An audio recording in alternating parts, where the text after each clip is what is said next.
You're listening to Ecto Portal, a journey into the unknown with Anthony Anderson and Verna Wilson.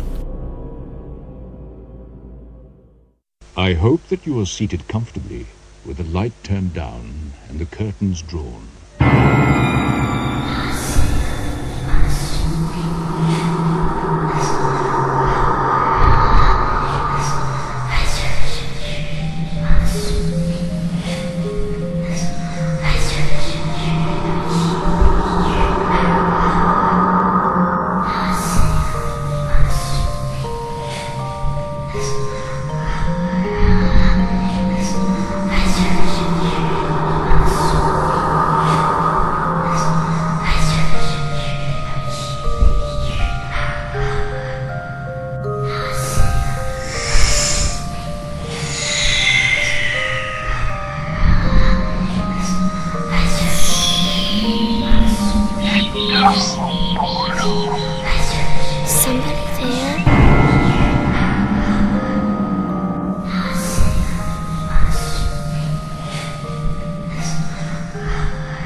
Hello, once again, to another journey into the unknown, the unexplored, the unexplained, Ecto Portal.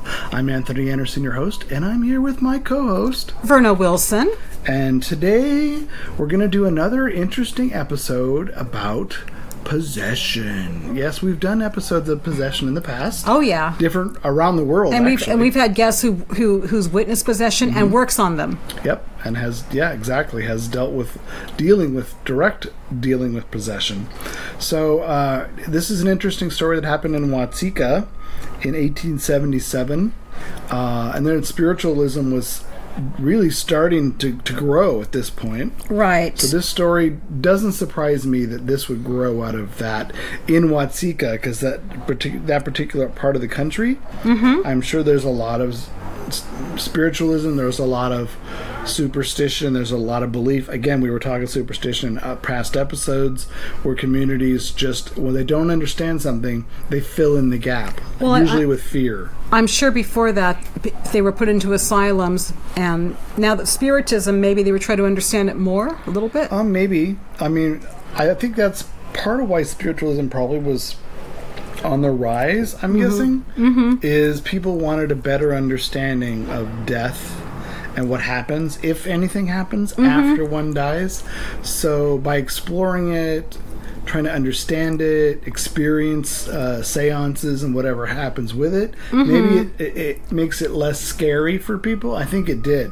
I think it actually made the superstition die down a little bit, and people actually try to understand the spirit world more. And as you had spiritualism, there was fraud, so people are like, okay, so a certain percentage of this is going to be fraudulent. It isn't just scary demon stuff. Right. It's people out to make a buck.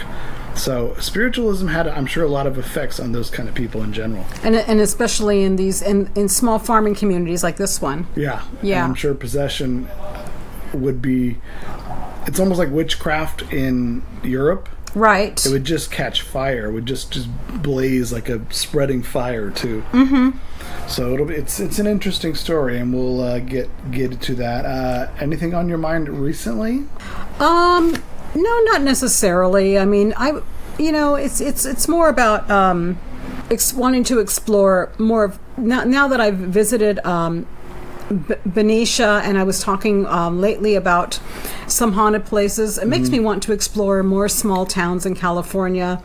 There's a lot of gold rush. A lot of gold rush. And then also around my surrounding area by where I live, and here in San Francisco, a lot of famous people were born only a few blocks away from me. And there's a lot of haunted buildings and haunted spots you can walk around this neighborhood.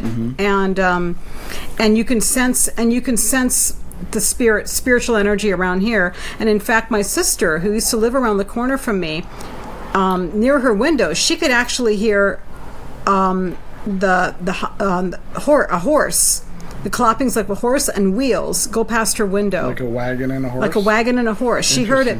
And you know what was interesting? She told me she heard it, and then one night I was at her house, and I was watching TV, and she goes, "Verna, come to the window, listen." And I heard it too. right down Sacramento Street by Larkin. She heard it, and I heard it too. It was a very distinctive sound, and I witnessed that. So there's a lot of echoes of the past. Echoes of the past around here, yeah, in this neighborhood. And what's on your mind?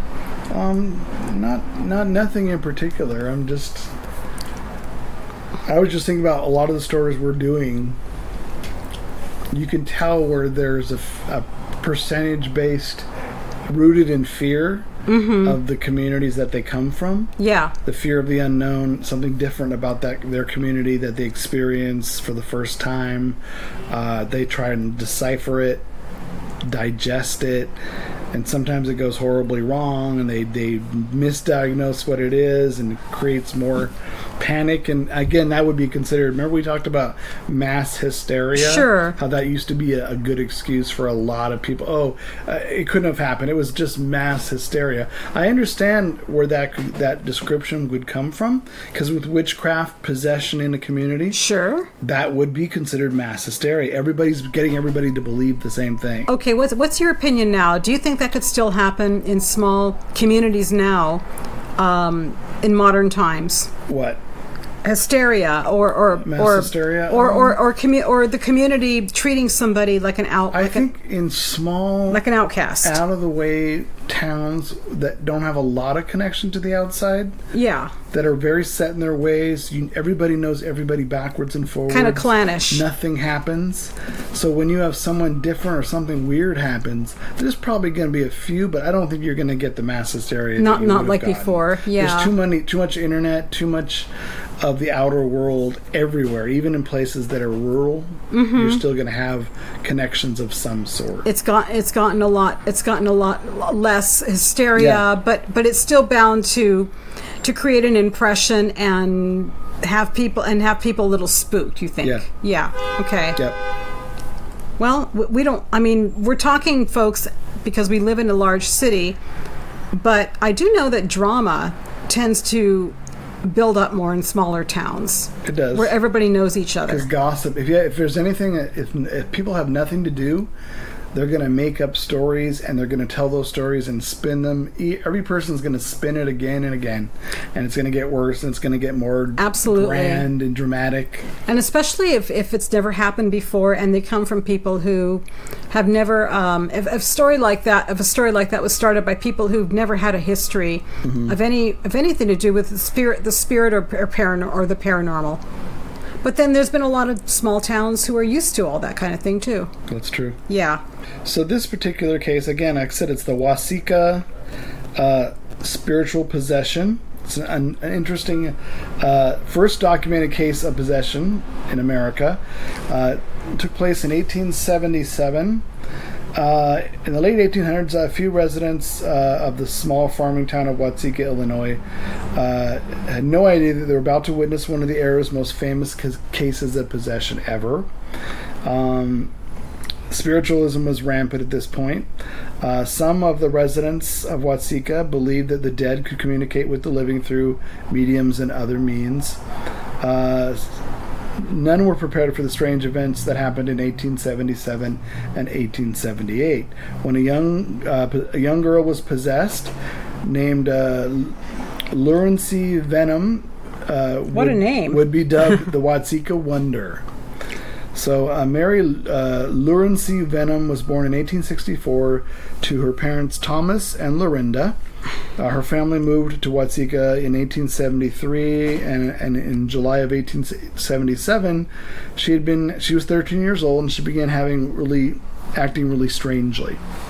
She felt dizzy and a little bit nauseous, and she had collapsed and fell into a deep catatonic sleep. Sounds like a very oversensitive young girl, especially adolescents. Well, your hormones are changing too. Yeah, when you're 13, adolescents are very psychic and sensitive to that kind of thing. Yeah. Although she awoke, she was refreshed, but the fainting spells continued and became more and more intense as it went on.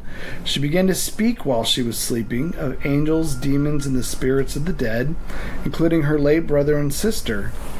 And this is back in a time where large families, they were large families for a reason, folks. A lot of younger children died of a lot of diseases, so they had more children. Sure. So nowadays when you have 1, 2, maybe 3, maybe 4 or more, that's pretty rare. Back then you had 7, 8, 9 People kids, had larger families back then. You would lose 2 or 3 of your kids, 4 of your kids. Yeah. So to have this young girl do that, it's interesting.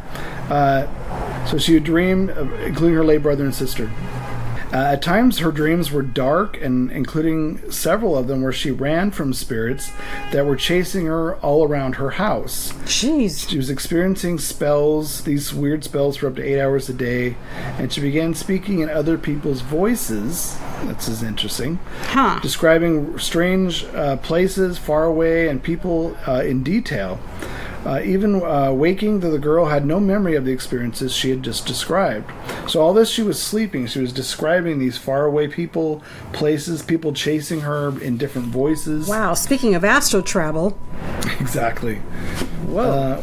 Word spread, and eventually spiritualists recognized early symptoms of mediumistic abilities, and they came from all over to witness her wondrous powers.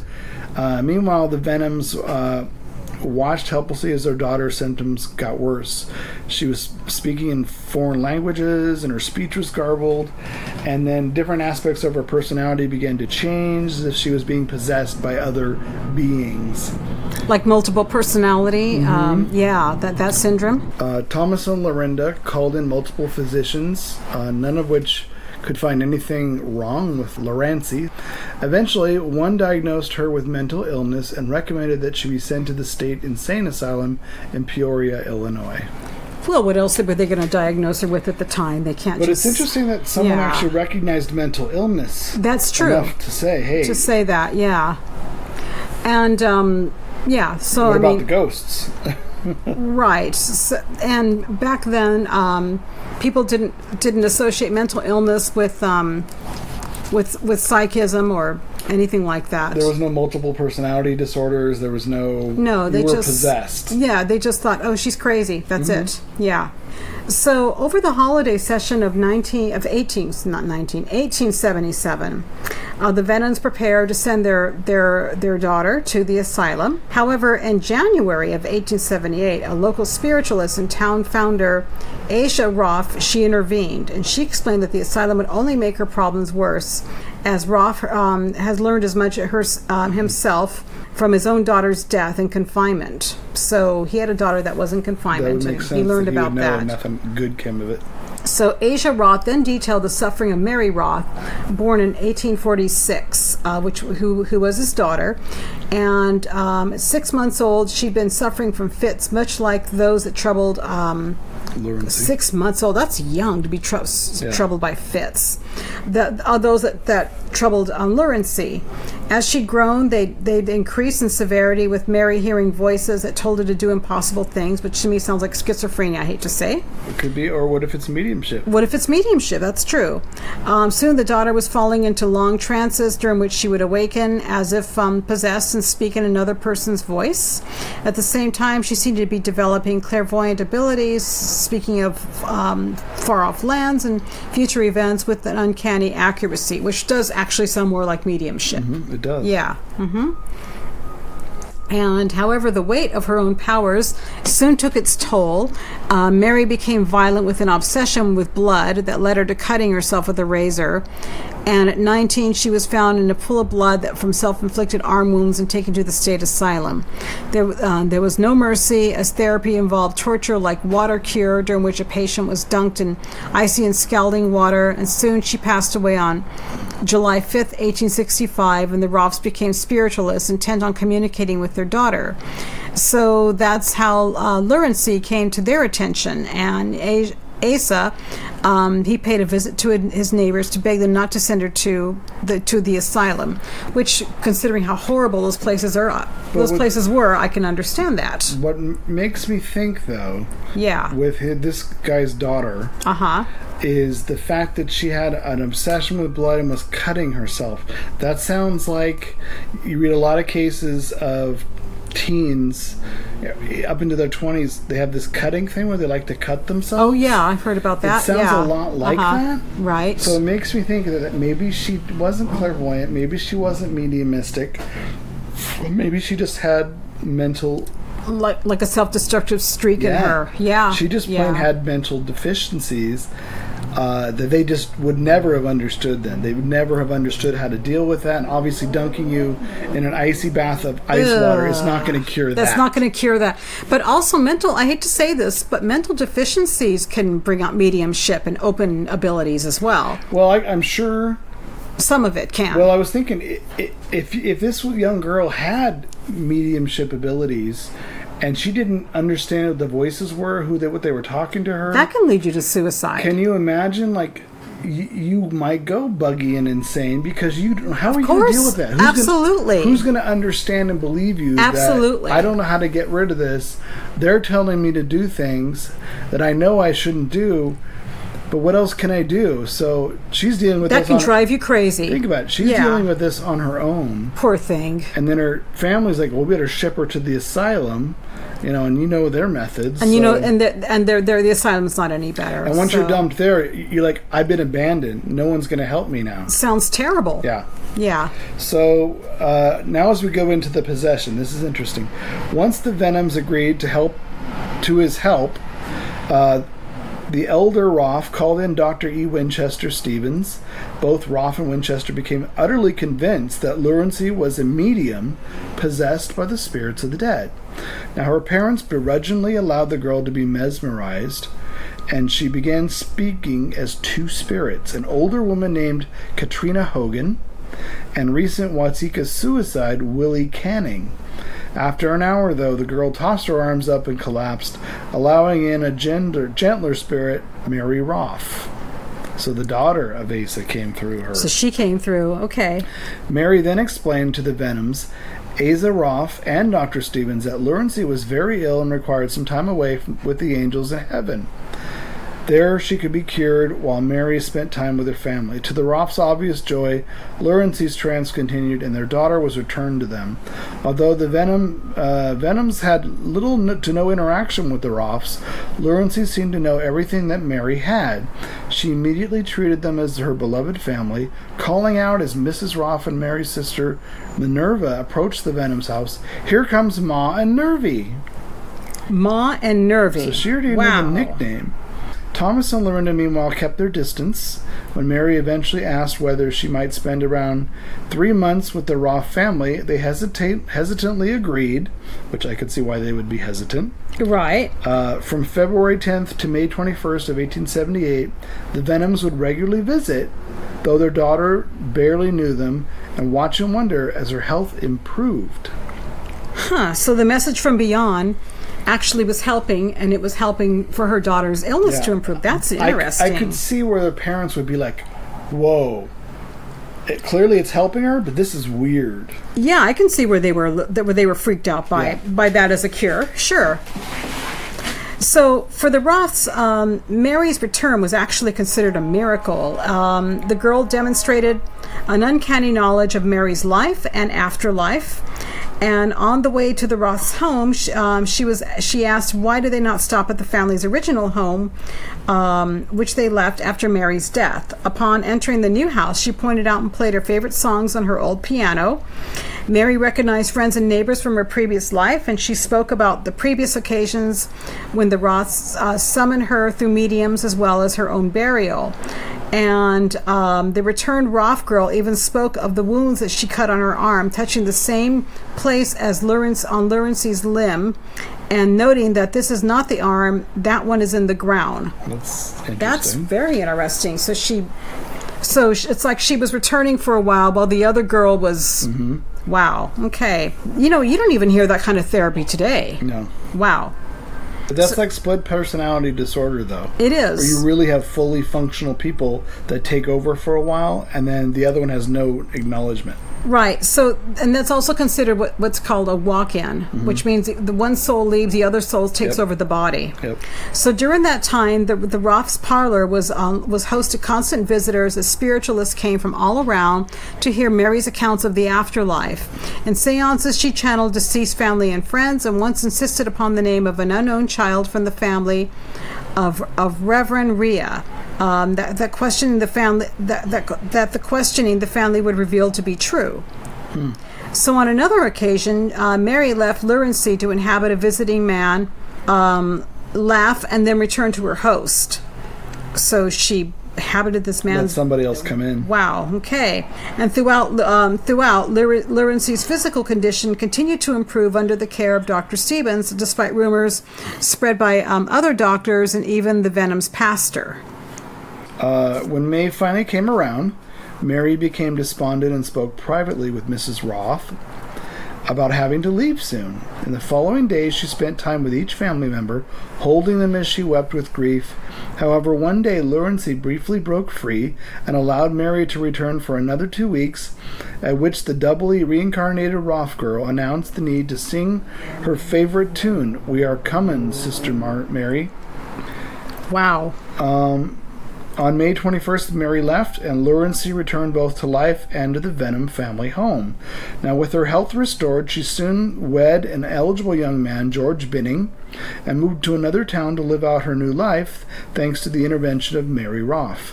In the years that followed, Lurancy would occasionally visit the Roths for seances and allow Mary to visit through her. For their part, the Roth family never stopped believing in the spirit of Mary. Dr. Stevens, meanwhile, wrote accounts of Mary's return for the Religio-Philosophical Journal, and in his 1887 book, The WATSEKA Wonder. On the other hand, psychological Frank Sargent Hoffman called it a clear case of hysterical, there's that word, impersonation. Since then, it has been retold again and again, including the 1977 novel WATSEKA and the Booth Brothers documentary The Possessed.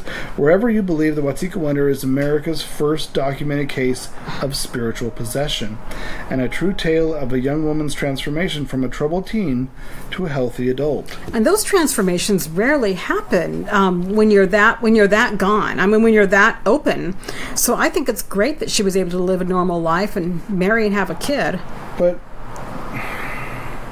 I mean, maybe a normal life. It doesn't really say whether almost normal the life. daughter let Mary take over willingly at first. Yeah.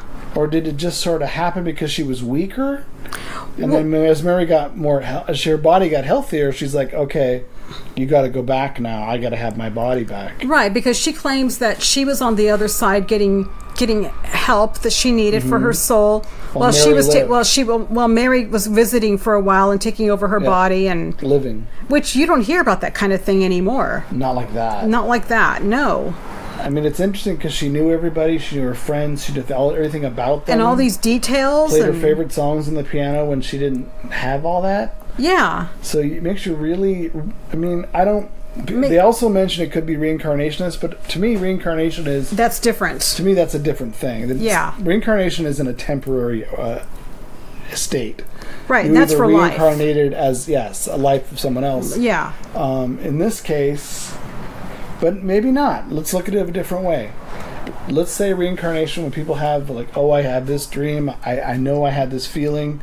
Who's to say there isn't another spirit who's right next to that person and occasionally influences enough where they actually acknowledge it? I believe that. But that isn't necessarily possession, and it isn't necessarily reincarnation. They are just so glued to you that they know you're a medium. This is where the mediumistic... And that's not even a walk-in either. No, this is mediumistic tendencies, where this other spirit can tell that they can utilize you. Sure they can, as a vehicle. They actually have an impression on you. Sure. So that person's body is like, well, I just had this crazy dream. I used to live at this house, and I used to know this person and this person. I used to call him this.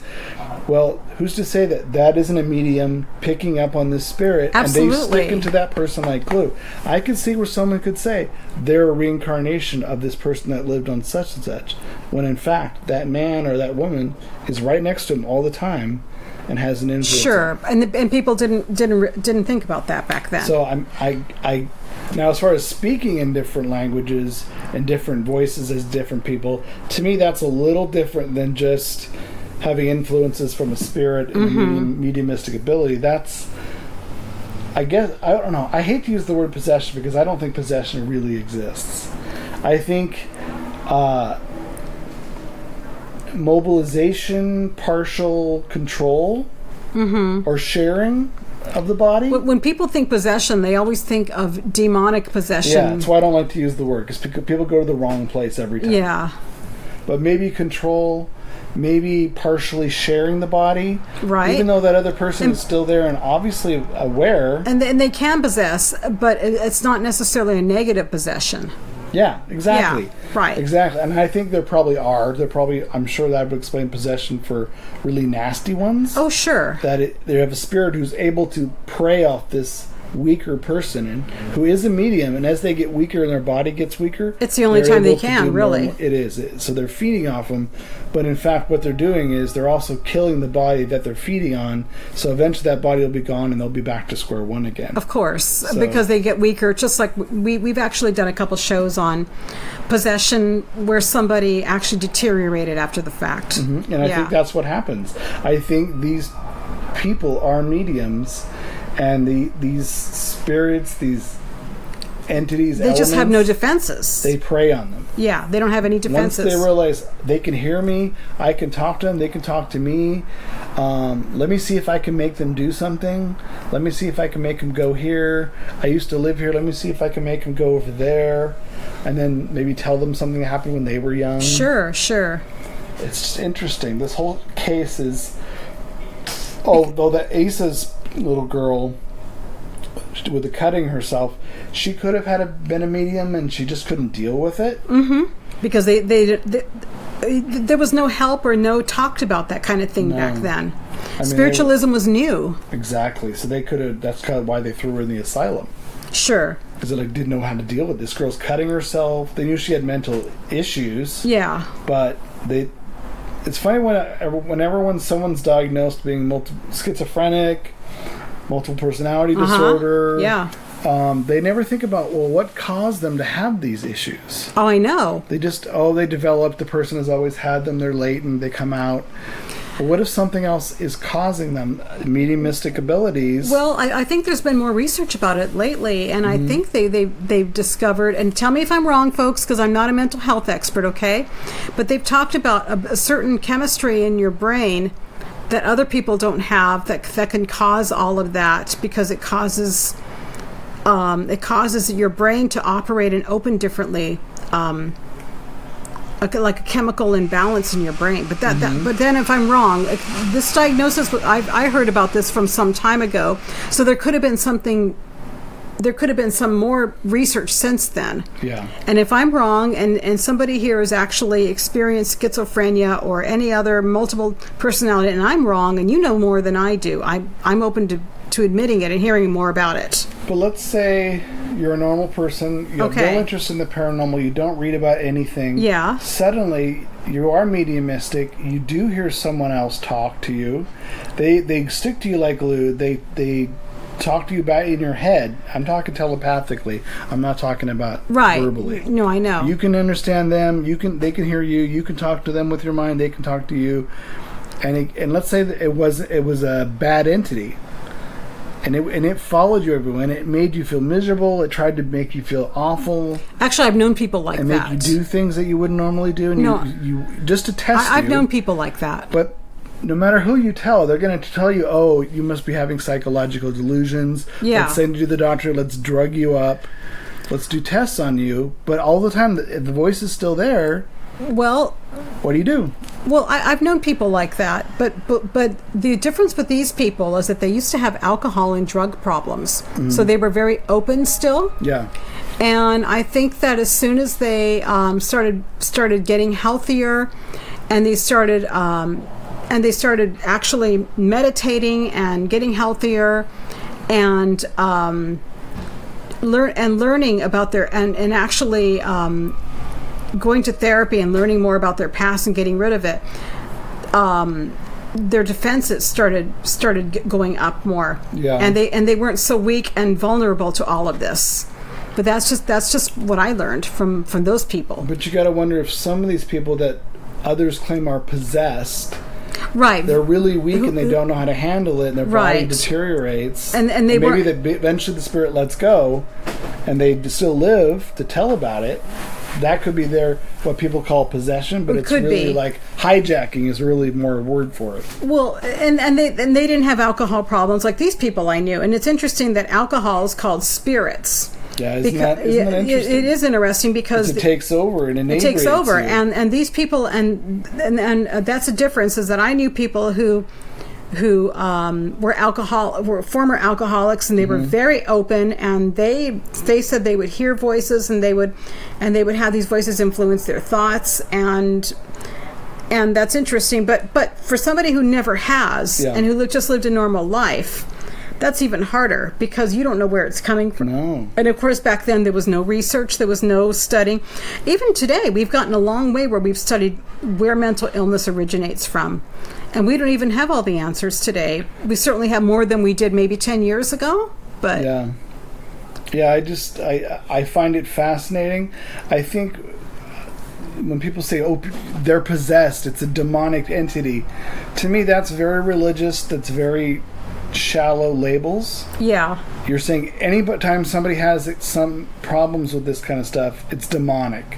Well, that's an easy go-to. Sure. I mean, granted, someone else, these different voices, the different places that they know about, that doesn't mean that it's demonic. It could mean there's so many different spirits around that this person can hear me, I can talk to them, I can tell them about who I was, where I lived, they can tell me about who they are, and this person starts to tell people these things.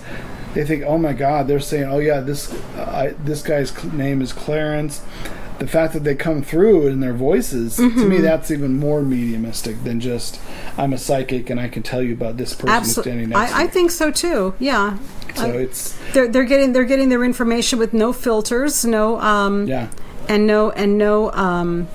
can you imagine? And no preparation. It just comes in. Can you imagine on the other side of all the spirits, suddenly you found a living person who can not only talk to you with their mind, but you can talk to them. They can see and hear what you see, vice versa.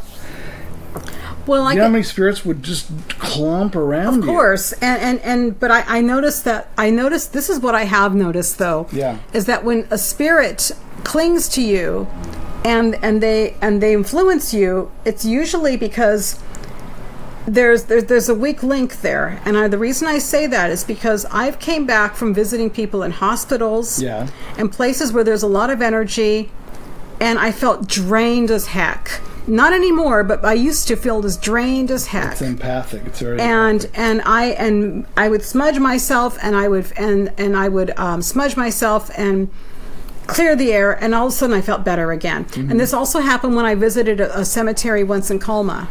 After going to a friend's memorial in Colma, my cat freaked out and ran away from me, and I found out that. What was your cat doing at a memorial in Colma? No. When I came home. Oh, okay. Yeah, when I came home. This was my cat Paris, who's in the closet now. Paris has always been a sensitive cat, but Paris backed away from me and ran off. And so obviously sensing something he was sensing something around me, and this was before I was more adept at protecting myself. I smudged myself.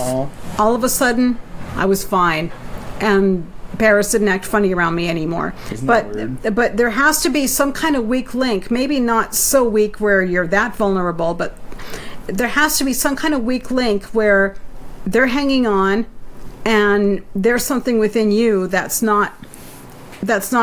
I would say built up enough to protect. And we don't know why or how. We're still learning about that. And we assume we know how to protect. Everyone knows how to protect themselves from that. Assuming that is I think, ludicrous in itself, because we don't have enough knowledge of it in general. We don't. I mean, we're better at it. You do what you can for yourself. Yeah. But I don't think we have all the answers. We don't. And I know people who don't know how to protect themselves at all. Or even try. Yeah. And I always tell, and I tell those people, I say, don't get involved in the paranormal. Why? Because I said, because you're asking for trouble. Yes. And they would say, well, you're involved. See, those people get in trouble, then they freak out because they don't know what's wrong. Yeah, then they tell me, well, you're involved. And I'm like, I know how, I can honestly say, I know how by now to protect, but somebody with a weak link who was either born or has it within them, and I'd say we don't know enough information. I don't think so either. No, and back then even less. So this possession, I think this particular case, this WATSEKA Wonder, there's a certain amount of mediumistic stuff going on. Yeah. And I think there's also some psychological issues going on. Oh, for sure. I think the other Asa girl had more psychological than mediumistic. She might have had a little bit. That led to her psychological issues. Sure. She couldn't handle it. Yeah. This other girl obviously was able to, had more experiences and was able to handle it, but I think the only reason she was able to handle it is because of her sharing with Mary, and then she resumed her life and she lived a normal life after that. I think that helped her understand how to deal with it. Could be, very much so. At any rate, it was therapeutic and it helped. Yeah, I guess. I don't even think the family argued about that. No, they just were glad their daughter had help. Yep, exactly. Yeah. They had closure, and she got to come back and got healthier and lived a happy life. So that's good. I wonder if her descendants are still alive and if they have some history about her. Maybe. You never know. Although, like I said, there's a book, WATSEKA, and there's a WATSEKA Wonder from the 70s. Oh, yeah, I guess there is. You should look them up and see if there's more information. For sure. Maybe we could find her descendants and talk to them. Yeah. That would be cool for a future show. One of them could have written a book for all we know. Yeah. I would. If it was my family member, I would look up all the and write a book about it. Oh, for sure.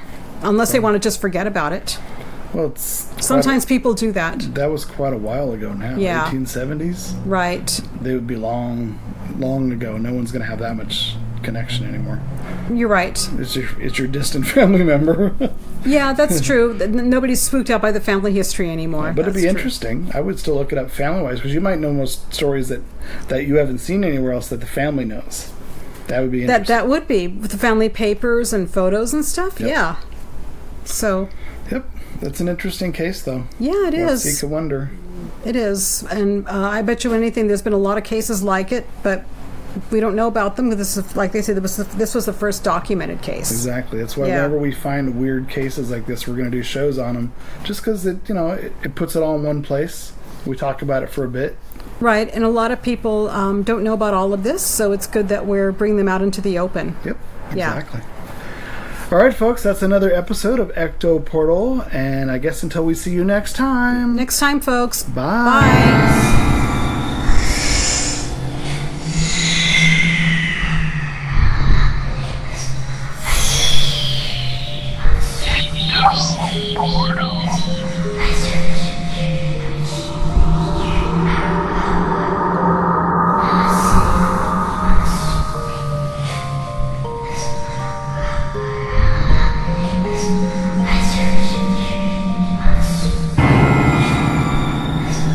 Royalty-free, copyright-free music by Kevin MacLeod and Ross Bugden.